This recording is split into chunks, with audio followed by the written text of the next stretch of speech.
Welcome to the Broncos podcast with Troy Rank. I am your host, Troy Rank, columnist for the Denver Post. Hope you're having a wonderful start to your week. I'm dropping a pod day early here because the Broncos, as you all know, played on Saturday. An impressive overall victory, 30-9, highlighting the depth of this team, but a little bit of a disappointing start for the starters. First string offense, first string defense, both had awkward moments, and more specifically, the offense looked like it was kind of trudging through peanut butter at times. So we're going to get into that. But Broncos win 30-9. The results don't matter. They do to Coach Sean Payton. He left mad. So he had 14 things that bothered him about the whole Santa Clara experience, and that didn't even include the game.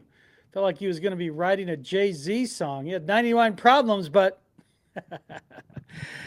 this is Peyton. This is who he is. He's created this standard. He wants accountability across the board, from the guy that's getting people on the plane to the hotel to how they run their practices. It all matters to him. Sometimes it can come across as anal and a bit ridiculous, but when you're pursuing a championship, no detail is too small. And he's consistent in that way. And when you know that as a player, as an employee, there is that standard you got to live up to. And so him being mad at a preseason game or preseason practice, it's not a bad thing, folks. You can kind of roll your eyes at it. I get it. But would you rather have the opposite of Sesame Street, Disneyland of Nathaniel Hackett, or the inexperience of a Vic Fangio? So in this way, Peyton's track record has proven that he can win. He can win a division title. He has certainly won the one Super Bowl, and he has continued to say that he views this team as a Super Bowl contender. Seventh of his teams total. That would be 18 overall. So this would be the seventh of his 18 teams he's viewed as a chance to be a Super Bowl contender. And if that's the case, then little things matter. Little things, when corrected, produce big results. So we're going to dive into what happened with that clunky showing with the offense and then a moment with the defense. One player in particularly had like the game of his life, a legacy game in the preseason. And Vance Joseph, I had a chance to talk to him one-on-one last week about his defense, the buy-in, what makes this group so special. You'll want to stick around to hear that interview at the end of the pod, as I had a chance to just talk exclusively with Vance Joseph. But we'll get to the first analysis of the first preseason game. Maybe a little overreaction, folks, but we're going to get to all of that after the break. Have you been injured in a car wreck or hurt at work? What are you waiting for? Give my friends at Hoggatt Injury Law a call. Their motto with us, it's personal. Listen, I've known Darby Hoggatt forever. You see him on the screen there. We became good friends traveling the country, talking Broncos at our son's baseball games, everywhere from Dallas to San Diego to Baton Rouge. And you pick a city, it felt like we were there. Certainly Atlanta multiple times. I became his good friends. Again, many of his clients become his good friend. You don't even have to pay Darby up front. If your case goes as planned, Darby will be the one writing checks to you. So again, if you've been hurt in a car wreck or injured at work, give Darby's team a call. It's 1-833-HOGGATT. You see the number on the screen, YouTube listeners and viewers, 1-833-464-4288, or go to the website at hoggattlaw.com. Listen, when you face curveballs from family challenges, divorce, legal separation, child support, alimony, custody, you need a lawyer who understands the human dynamics, the courtroom, and is willing to fight for your rights. You need Ted Shih. A graduate of Cal Berkeley Law School, Ted brings 40 years of courtroom experience and 20 years of family law experience to your corner. Ted has been a social worker, a police detective, but first and foremost, a trial lawyer. He has tried cases across the country and the state. He has taught young lawyers across the country the ins and outs of the courtroom for the National Institute of Trial Advocacy. Martindale Hubbell ranks Ted among the top lawyers in the country. Want an expert to navigate your family challenge? Call Ted. Ted's passion is putting you first. He will work to settle your case if possible, but is not afraid to go toe-to-toe to protect your interest in the courtroom. Ted can be reached at THEOSHIH, that's Theo, shih@aol.com, or call him at 303-475-2981. That's 303-475-2981. Ted promises to respond to your concerns within 24 hours, 365 days a year. Thanks again for Ted for joining on and sponsoring the program. I'm sure Ted was watching on Saturday with the rest of you, Broncos country, and thank you from wherever you're listening. It is appreciated. So overall, you saw a lot of depth. You saw some of the reason this team believes it can make a deep run is because they're deeper at most positions. You know, you got guys like Lavelle Bailey making play. Chris Abrams drained. How are they going to keep this cornerback off the field in what is already a deep cornerback room with the addition of Jahdae Barron? They've got as much cornerback depth as they've had maybe since 2016 when Kayvon Webster couldn't crack the lineup because of Bradley Roby, Chris Harris, Aqib Talib. I'm not saying they're in the no-fly zone. Don't get it skewed here, but there's a lot of depth there. And that was the thing you walk away from, the overall, overarching macro of the night. That, okay, defensive line with Ini or Wazirike, even with Matt Henningsen now out for the year and lost and cut and replaced on the roster because of Achilles injury. You saw what you liked out of Jackson, out of Wazirike up front. You're seeing Jonah Ellis on the edge, just causing havoc on the outside line, and Q Robinson on cue, if you will. So reasons to like what you saw. That's the macro. The micro was the first string offense was clunky, and it was disappointing. And it was disappointing for this reason. Because they played so well on Thursday against the Niners in the joint practice, you wanted to see them back that up and build on that momentum. And instead, it was very uneven and multiple mistakes. And we'll get into that. But Bo Nix is under the microscope. If this team is going to get where they want to go, which is, for me, it's to win a playoff game, whether they host it or not, Nix has got to continue to ascend. And there were moments in this game where you're like, you want that back. And there were two passes in particular where Nix, I put it on him. Troy Franklin, who has had an impressive camp and certainly looked like he was building on that momentum against the Niners with his ability to create space off the line of scrimmage. Nix had him open near the goal line. He underthrew it. It was an underthrown ball. You got to give him a chance to go get it there. And then later in that first half, on their third drive, they end up staying in 3 possessions. He has a chance to throw a ball for Cortland Sutton to high point it in the end zone, and he underthrows it. And Sutton's able to jump up and reach over the guy enough to deflect it, what could have been a pick. But that's a ball, Nix has got, he wants back. That ball needs to be either Sutton gets it or no one does. You can't underthrow it there. And it looked like at times Nix was trying to be a little too perfect. In pitching parlance, they call it, you aim the ball a little bit. And when you aim it, typically you take a little bit off. And that's why there's the expression like, hey, let it eat, go get it. And it looked like in both those throws to me that he aimed, he was trying to be a little too perfect, and he ends up underthrowing him. Not a big deal, just a little disappointing because we've seen him make those throws. We certainly saw him make it in the second half of last season, or certainly the last 12 games of last season after that first start of the first month was certainly on the struggle bus. But Bo Nix in the first string offense, just no touchdowns, 3 possessions, 18 plays, 56 yards, and there was a couple of breakdowns in protection. And then there was one where a blitz came through, and it appeared that Nix, he panicked just a tick. Usually with his mobility, we saw last year, like he'll duck the blitz and then run forward, and he immediately went back. And once you do that, you're in trouble. And not recognizing kind of where he was on the field, he ends up getting a safety because he throws the ball away and it's intentional grounding while you're in the end zone. That was a bad play. It's not the worst mistake because you understand what he's processing here. He's just trying to get rid of the ball. But I was a little surprised. Felt like he was a tick late on feeling and sensing the blitz where he could have sidestepped, moved forward, and, you let throw there. Because once you spin and go back, that's a very difficult play to make in the NFL. That's a college type play.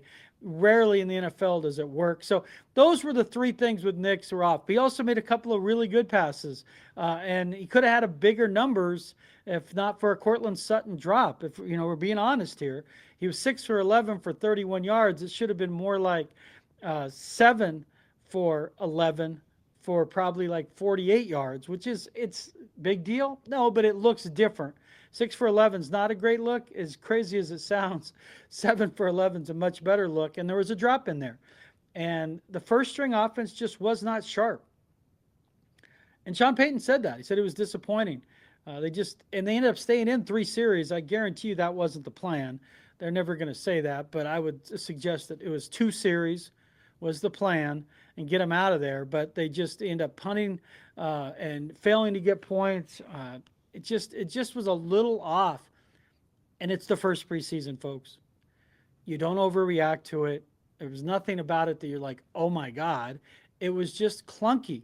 And the reason it was annoying was because they haven't been clunky at times at this last few practices, and certainly the practice Thursday against the Niners. You want to see them build on that. And they weren't going against the Niners starters. That's the other reason. It's like, hey, you get pissed off, a little bit demoralized and frustrated going against your own defense in practice, a defense that many think could be ranked first in the league.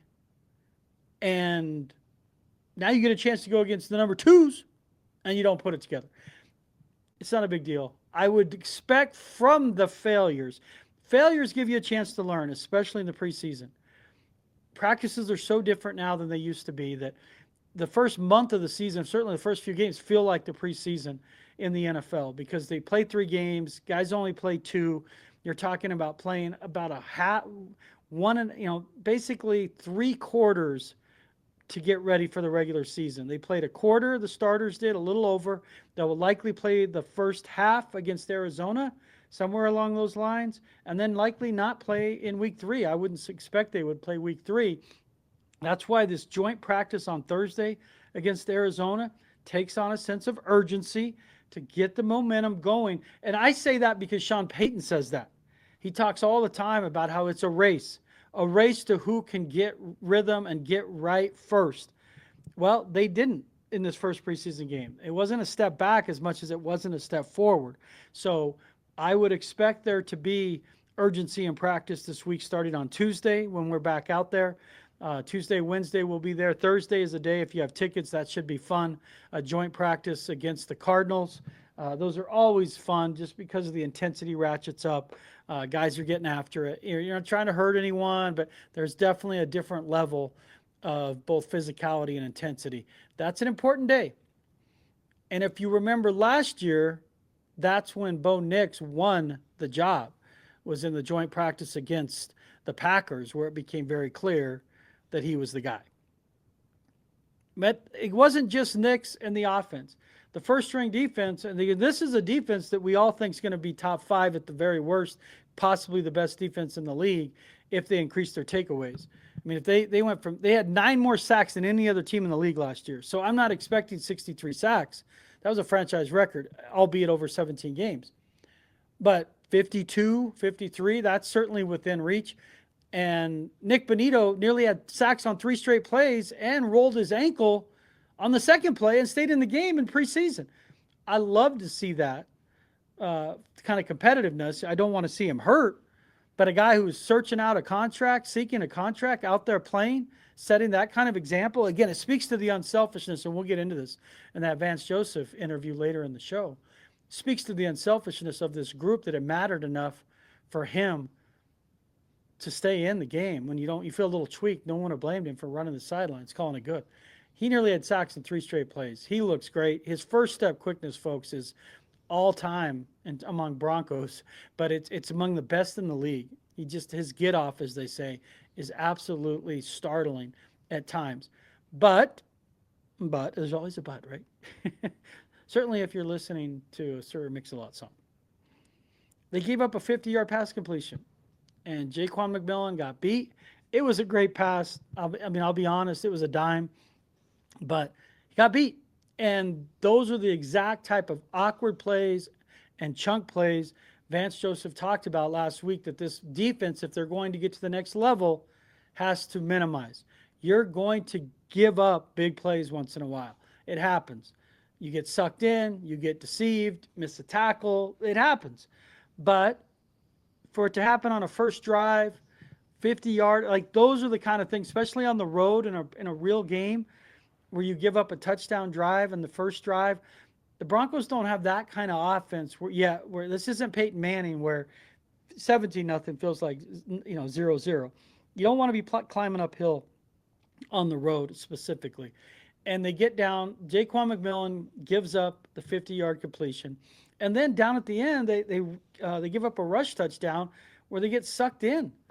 Just bad eyes. It just wasn't a good play. And so then the second drive and then the third drive, McMillan ends up with a pick, so he rebounds. But I do want to keep an eye on it. What does that mean? Are they going to keep integrating Jahdae Barron more and more? This dude is an absolute fiend when it comes to tackling. Ryan Harris, good friend of the show, who was on the broadcast as the analyst, former Super Bowl 50 champion, said that, and he does Notre Dame games as well, so he's very invested in the college game. A college scout told him that Jahdae Barron's the only cornerback he's ever charted that never missed a tackle. I mean, I assume that's over a couple seasons, not his career. But he looked good. He's physical. He tackled. I could see a guy that could play inside, outside, and play maybe even safety, come with a safety blitz. He's got that. He's learning the assignment and the alignment. He's learning it because once he figures it out, he's got all the physical ability. But it's, learning, okay, this is the coverage. Where am I at? That scheme. And he's a smart player. That's what they put, more on his plate than most. But again, McMillan gives up a big play. The rush defense at the goal line was not great, and it gets sucked in and give up an easy bounce out for a touchdown. Not great, but the defense responded and played well after that, and especially the second string defense. Guys were getting after it, and you saw the depth, as I talked about earlier. That depth at defensive line, the depth at edge rusher, the depth in the secondary. Those are all good things because you're not going to play through a season without relying on one or two guys you never even thought would contribute in a huge game. Remember the Levi Wallace game, the Jerry Jeudy legacy game. That's why when you say about, Chris Abrams-Draine, to have that kind of guy available who's not really in the mix right now, he might be in week 12. You just don't know. So those are the kind of things you file away from preseason. Guys getting experience in moments where they learn and deal with pressure, deal with reads, and so all good. And the best thing about the game was, and he probably wishes he had done it last year because he did not really play like this last preseason, Jarrett Stidham had a legacy game. Sean Payton, you want to turn things around? He went to Jarrett. Sorry, I can't help myself. It's my podcast. He went to Jarrett. It ain't pretty. It's Stiddy. But it was gorgeous. Stiddy, 14 of 15. He was dropping dimes. He's a little more athletic than you think. I say this about Bo Nix all the time, that he's better than you think. 6'2", 220. He's bigger. But Stiddy, he played at Auburn. This isn't like just some project, never drafted. This guy was a big-time prospect coming out of high school and college. And, there was a time they thought he was going to be the successor to Tom Brady in in New England. And then had a couple of really good games with the Raiders. The Raiders, when he beat the Niners, I'm pretty sure that's the best game of his career. It felt like that against the Niners in this game. He was dropping dimes. And if you have a chance, if you didn't see it, which most of you listening to this podcast have, YouTube that touchdown pass to Trent Sherfield. Sherfield is, they picked him up in the offseason to fill in on special teams, gunner, reliable guy, physical blocker, but he's starting to feel like you can give him a little more, that he's keep giving him spoonfuls and he's staying hungry and he's doing the right things. And his toe drag swag on that catch was legit. That did not look like a guy that's going to play 5 snaps a game in the run game and on special teams. And he's made plays in the preseason. And the reason I say keep an eye on it, they don't have a true number 2. And I'm not saying it would be Sherfield, but as Franklin has made an impression, and the Vele did not really, and again, I still think his knee is just not right. Something to keep an eye on throughout camp and early in the season. He was making progress last week, but again, just keep an eye on that because Franklin, for me, is separating a little bit. And Mims could be the number two. I just think games with Mims where it's 3 catches, 100 yards, 1 catch, 8 yards. Like he's going to have these kind of ebbs and flows because of the way they use him. Who's going to be the two? Is that Franklin? It's likely going to be Ingram. And when we go back real quick, let's circle back. Part of the reason I think the offense struggled is they're not showing anything. It's a little vanilla. And J.K. Dobbins didn't get a carry. He got 1 catch for 4 yards. R.J. Harvey made an impression. We write about that. Sean Keeler and I debate that in the Denver Post. You can see that online on Monday and then on Tuesday in the paper. But Harvey, making an interesting case. Is he going to start? Obviously, Sean Payton is trying to accelerate his development, microwave his development, if you will. 7 carries, 25 yards, shows the burst that Broncos didn't have last year, getting outside. As he gets more comfortable, he's going to have to learn, with that outside zone, put your foot in the ground, get north and south sooner. But encouraged by what I saw from him, I'm not selling my stock on Dobbins. I think Dobbins will have more of the action this week, either Thursday or Saturday, because he's really good in September. 5.72 yards a carry in September, and they 100% have to get off to a better start this season. And Peyton knows that. He's talked about it multiple times. That's why I'm not selling stock on Dobbins yet. But Harvey is clearly a guy like Nick's last year. They're trying to get ready quickly. You don't give a guy 7 carries with the first team and nobody else carrying really because you think he's going to be a reserve and not play much when the season starts. But they didn't show Ingram either. And again, that's why I'm not getting overly concerned at all about Knicks and the offense. Is should they have executed better and based up? Yes, they should have. No excuses. I'm not making excuses for them. But they're not showing Dobbins. They didn't show Ingram. And if memory serves, those were their 2 biggest offseason additions offensively. So let's pump the brakes on getting too worried about things until we see where Dobbins and Ingram fit, because that'll be key. But again, Jared Stidham, absolute throwing dimes. You want to see that. You lose Bo Nix for a quarter, you lose him for a week. You want to know your backup quarterback can come in and give you a chance to win. And that version of Stidham can give you a chance. The version we saw last year at times was underwhelming. It was pretty underwhelming, frankly, when he was supposed to provide a spark and took over for Russell Wilson. Wasn't much there. I mean, some of it was a conservative game plan, but whatever. I just think that as it relates to Knicks, and even if Stidham were to play, this offense has a chance to be better because I think they're going to run the ball better. They haven't had a 1,000-yard rusher since 2019 with Philip Lindsay. They haven't had a 100-yard rusher in Sean Payton's tenure in Denver, spanning 35 games.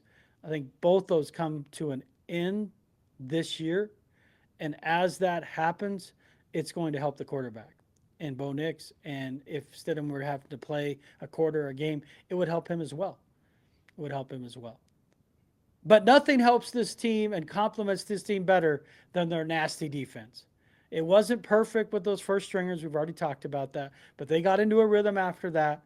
And when you look at this defense, the sack total, the pressures from Zach Allen on the inside, the ability to stop and slow the run with Roach, John Franklin Myers, that group, and Jonathan Cooper, that group up front in so many ways sets the tone for this team.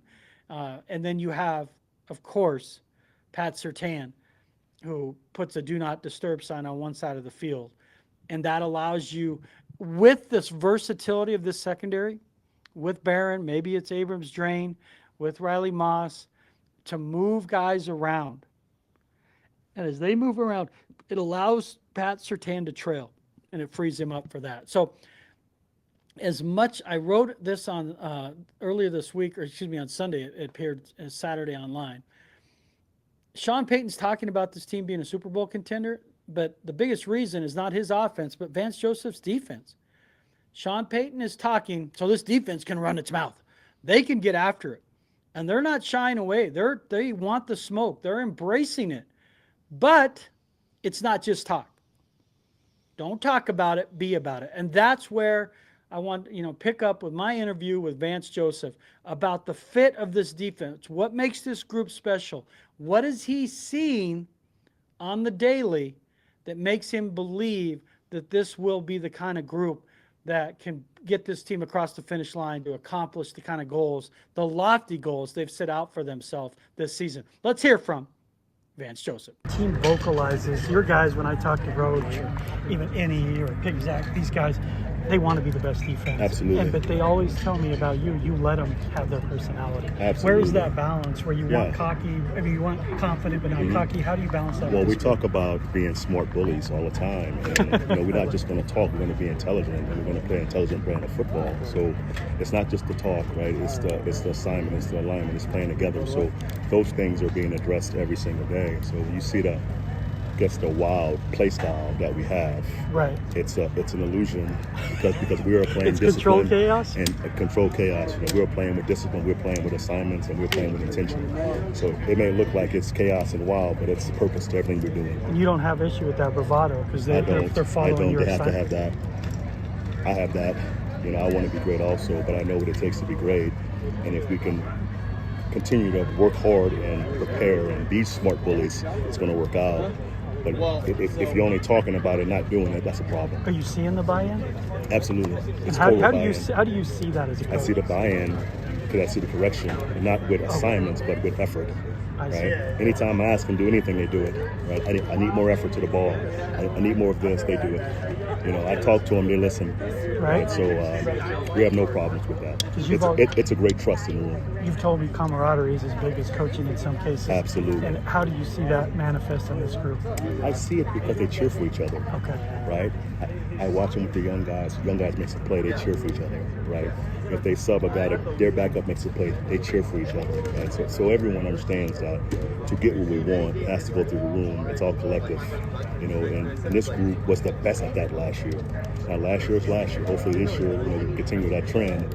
But it's a selfless group that wants to win for each other. So that's where it starts. That's so good for a coach. That's where it starts. Because if you don't have that, you don't have a That's team. where they take ownership. Absolutely. But sometimes when you see if a guy win an award like Pat, that it draws attention, and but you don't see the selfishness develop. It's just how he plays. But our best players are our best leaders. Okay. Pat and Coop and those guys, they're selfless guys. Like Pat's your tan. I mean, come on. Right. The best thing he does is just be Pat. Right. So that's a DP or obviously that's a big deal for the league and people around. But he's Pat for us. Really. Last thing, so if you're able to move Jade around, last year you had position versatility, but that secondary looks like you could have it with Talanoa. Yeah. How much does that allow you to free Pat up and do what Pat does? Well, it's our job to find work for Pat. The teams are going to try to avoid Pat. So it's my job to push the ball to Pat. So that's weekly, and that's scheme. And again, when you have good players everywhere, you can kind of do it weekly. It's always players first and scheme second. I always say that. But having Pat is awesome. But finding ways to push the ball to Pat is my job. So sometimes it feels like he puts a do not disturb sign on one side of the field. Yeah, so we have to make sure they challenge him, right? Have to go. And coaches challenge him to get more picks. Do you like that? I love that. I love that. The challenge and to shut your side down, right? So, I think Pat wants to be that. Really? He knows he can do that.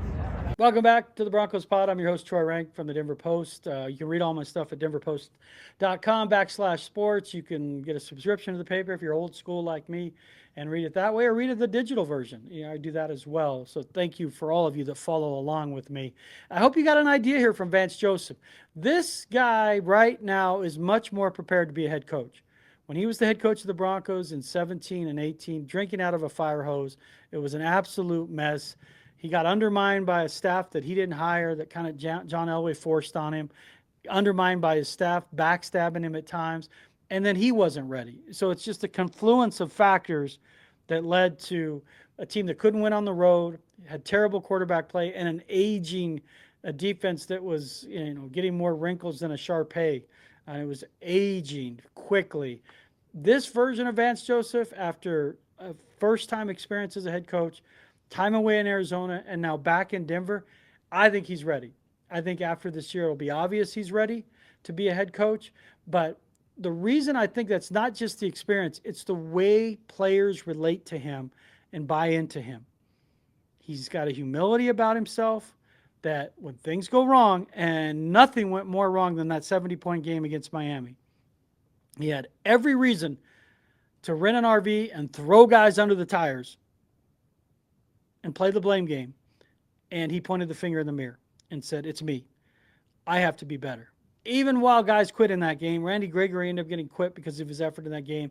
Multiple guys got benched. He took it and said, that's on me. And players understood. They want to do well and do right by Vance Joseph, as Malcolm Roach told me. He gets us, and he does. You see that in the way they hustle to the ball. You see that in the way they prepare. You see that in their intensity and their camaraderie and how they care for each other. Vance Joseph learned that with Bill McCartney, his college coach at CU, that scheme matters, all that mattered, but player over scheme, and more than that, players investing in each other. And when they create that brotherhood and you care more about the guy next to you than your own stats, that's when things are going to happen that are special. So we'll see. They have the talent. They're a scary group. So keep an eye on Thursday. What does that look like for the Broncos in that joint practice? I will have a pod that following morning on Friday, recapping that and leading into the Saturday game and get a better feel. We want to see better from the starters, clearly. Folks, I could not do this pod without the help from Nate Lundy, Mile High Sports, Alex Becker filling in for my man Danny Bailey behind the screen, making this possible, and my sponsors, of course, Ted Shih and his family law practice. Give Ted a call if you're going through, a painful situation with custody or divorce or family law. And of course, my guy from A1 from day one, Darby Hoggatt of Hoggatt Injury Law. He's a special sponsor, special guy. Broncos country, here's the deal. I do this podcast for you. Happiness that begins with me. Go out there and have a great day.